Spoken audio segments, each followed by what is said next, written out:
welcome to my YouTube channel.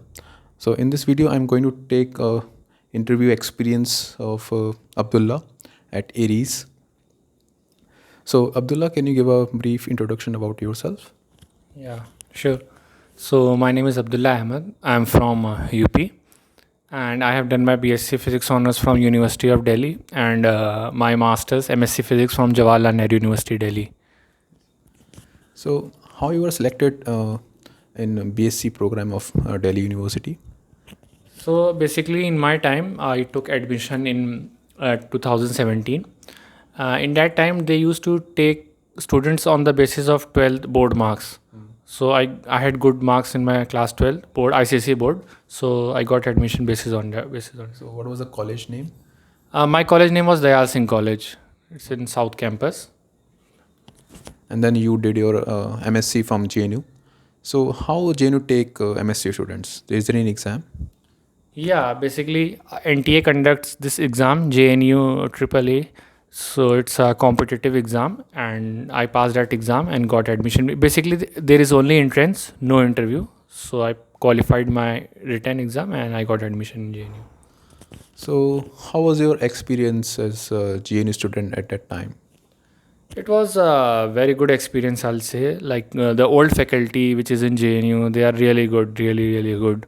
So, and not just academic part is very good. Obviously, labs are very well maintained. Teacher takes classes, and beside that, there are many good extracurricular activities. So, we have, what shall I say, all round development, and the campus life is also good. And I'll say the best thing about JNU is anyone can afford JNU. It's quite cheap. So I'll say it's a good part.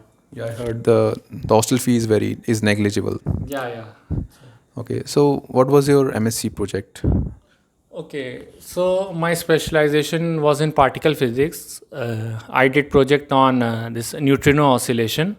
Exact title was time reversal violation in neutrino oscillation. And these days they are basically particle physics means neutrino. So these days only neutrino studies is going on. So I did project on that only. Yeah, there's also a radio this neutrino astronomy thing started. Yes.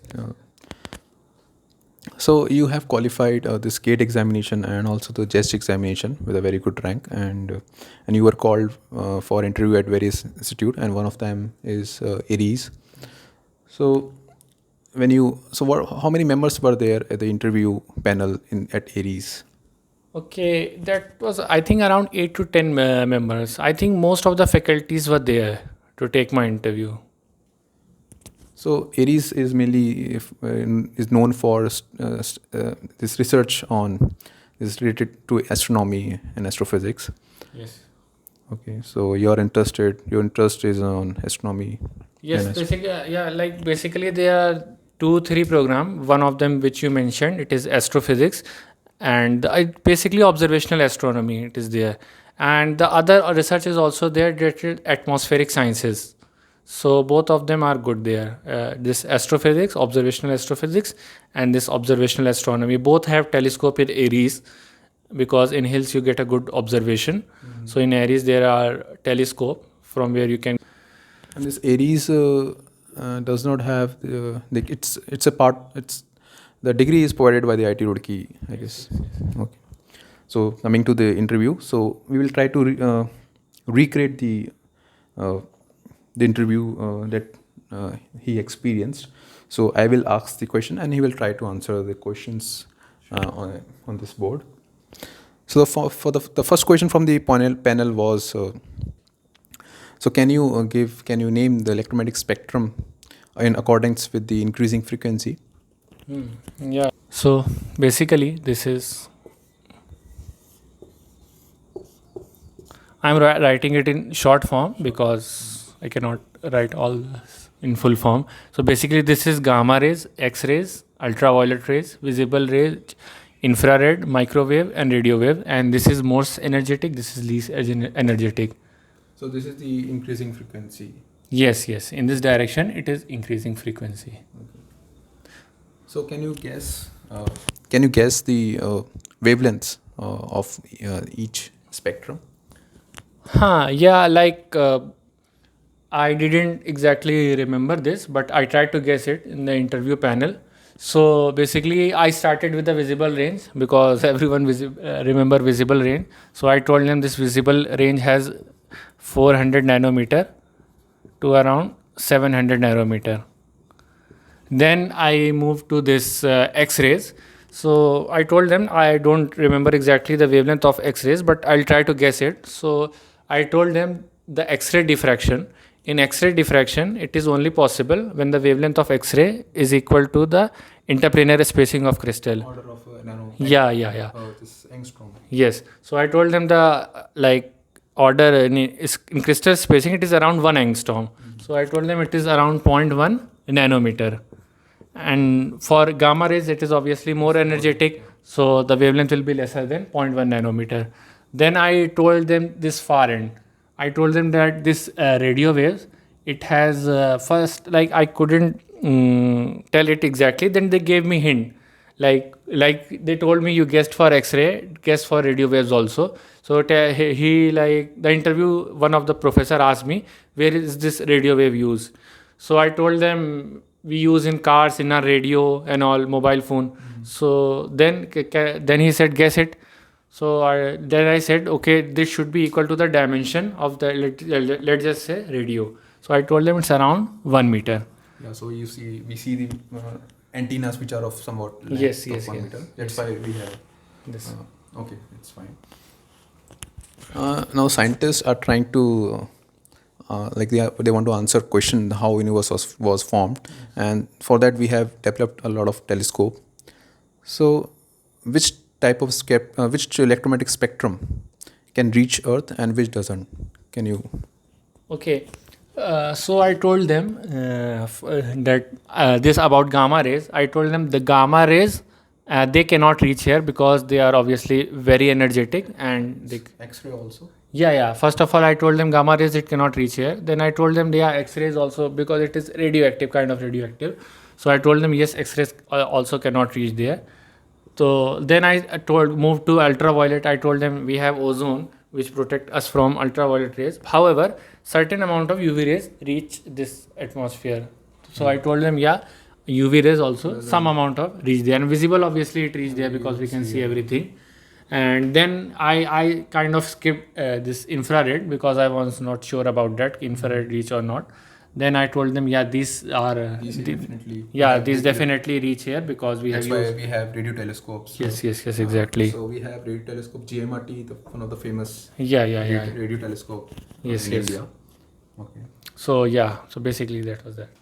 Since we the gamma rays and X-ray does not reach Earth, so how we can detect these gamma rays and X-rays? Okay.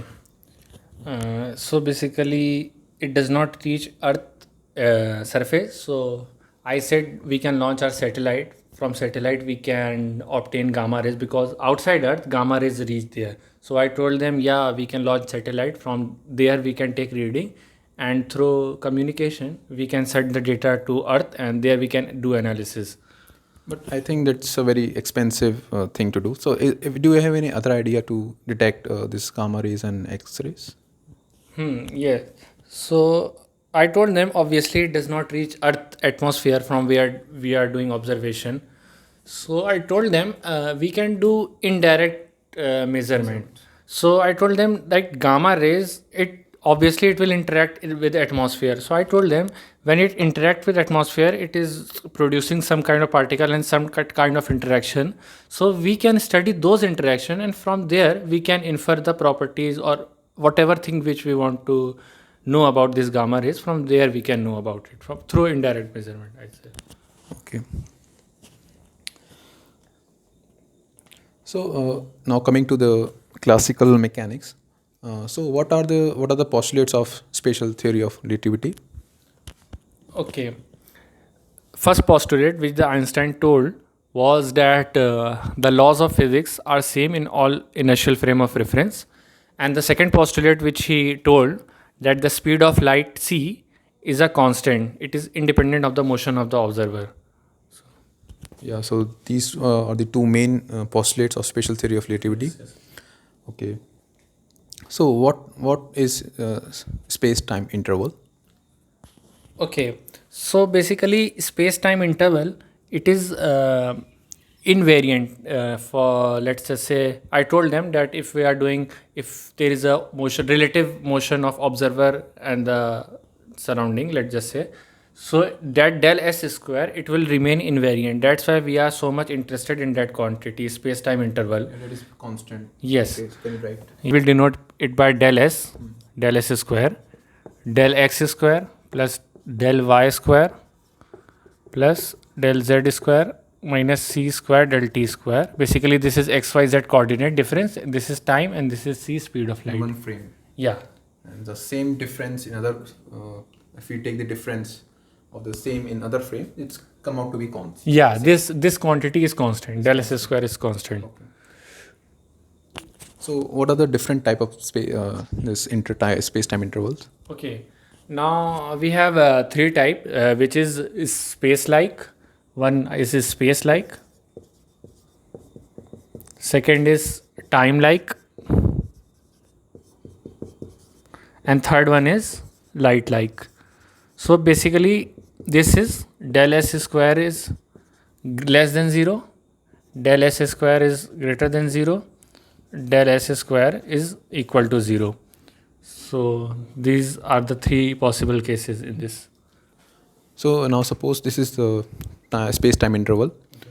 Now suppose if I give this delta x equals to 1, delta y equals to 2, delta z equals to 3, and delta t equals to 4. So can you give which type of space-time interval it will be? Okay, sure. So you can take c equals to 1 in this case. Okay. So basically, I'll put all the values here. That is 1 square plus 2 square plus 3 square minus 4 square. And this is 1 plus 4 plus 9 minus 16. 9 for 13, 14. Basically, this is negative. Less than 0.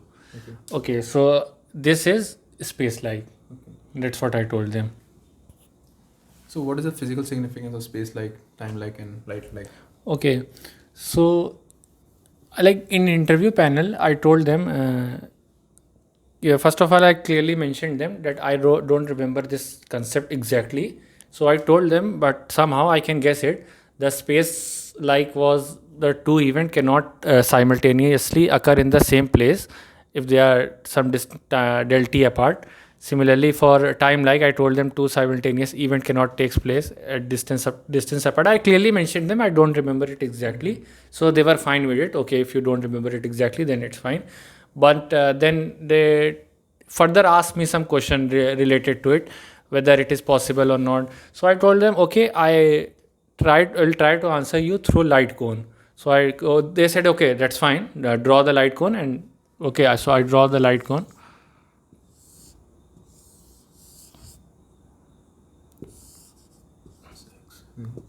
This is basically CT. So they asked me some question regarding this light cone. So they asked me what are these lines. So I told them at this and like first they asked me at what angle it is. So I told them it is at 45 degree. Then they asked me why it is at 45 degree only, why not 40, 60 or something like that. So I told them at this line V equal to 6C, and this angle basically theta, it is tan inverse V by C, and it is tan inverse 1 is 45 degree. So that's why it is at 45 degree. And then they asked me whether this space-like interval is possible or not. So I already mentioned, I don't remember the concept exactly, the definition, but I tried to answer it through the light cone. So they were fine with it. So I told them space-like will be here. So they said, what happened here? I didn't directly told them what's the answer. So they were helping me. So they told me what is space like what is the velocity here. So I told them here obviously V is greater than C. So they said, then what happens if V is greater than C? I told them that through postulate of STR this is not possible, V greater than C. So I told them this space like is physically not possible. Physical event cannot be space like. Okay, so they said it's okay. Now coming to electrodynamics. okay. So suppose we have a charged particle in electric field. So what are the possible cases you can have for a charged particle in electric field? Okay, so first case I'll say is the charge particle is at rest. I will assume the charge is particle is q, which is positive q, and the Lorentz force, which is F equal to QE. So if the charge particle is at rest and the So its velocity is zero, right? v equal to 0, and if let's just say v is equal to 0, then if I applied electric field in this direction, then the particle will move in this, if it is x direction, it will move in the x direction. Force, yeah.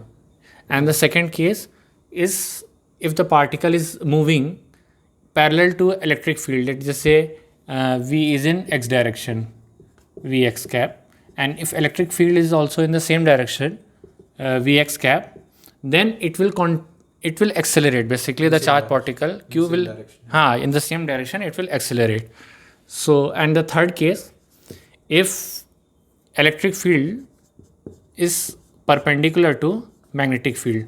Electric field is perpendicular to the velocity. Yeah, sorry. It perpendicular to velocity. So it will follow if I say particle is moving in this direction and the electric field is in this direction. So it will follow somewhat like parabolic path. Okay, so it is same like a particle in gravitational field. So we suppose if we have in projectile motion, kind of follows a parabola. Yes. Now suppose we have a charged particle in magnetic field. Okay. So what will be the possible cases?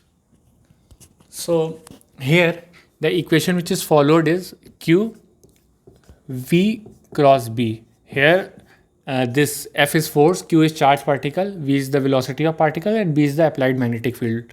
Okay. So the first case which I'll say is if the velocity is equal to 0 and if I apply magnetic field in whatever direction, let's say anything. It doesn't matter. From the equation, it's implied that force will be 0. Yeah, force will be 0. So if the particle is at rest, it will remain at rest. Magnetic force doesn't. Force it will be 0. And the second case, if V is perpendicular to, I'll say first parallel to magnetic field. Then the thing is, the magnetic field cannot change the velocity of particle. So it will, if it is moving in this direction. No, you can see now this cross product. So it's parallel. So cross product of two parallel vector is 0. So yes. From basically here only. So velocity will not change. So if the particle is moving in x direction with a particular velocity, say v, it will continue to move in the same direction. So third case is. Okay. Third case is v perpendicular to b. So this basically it will follow a circular path. If the magnetic field is in direction, it will follow a circular path and move in like this. Yeah. So it will provide the centripetal force, and it will try to. It will not change the velocity. Yes. It will not change the magnitude of its speed, but it will try to make it in circular. It will follow a circular path. Suppose this, you take the case of perpendicular. Suppose a particle is projected at some angle theta with magnetic field.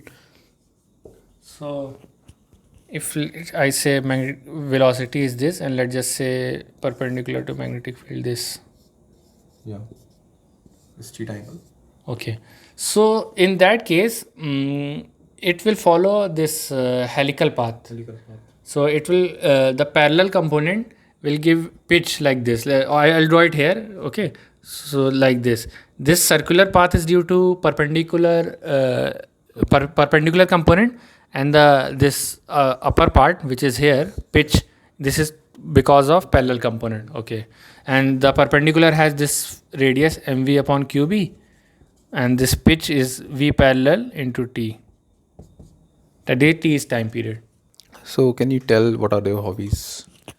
Okay, like I like football. So basically, when I was telling them I like football, they all started laughing. Also asked this hobbies question. Yes. They asked in an interview, "What is your hobby?" So I told them I like to play football.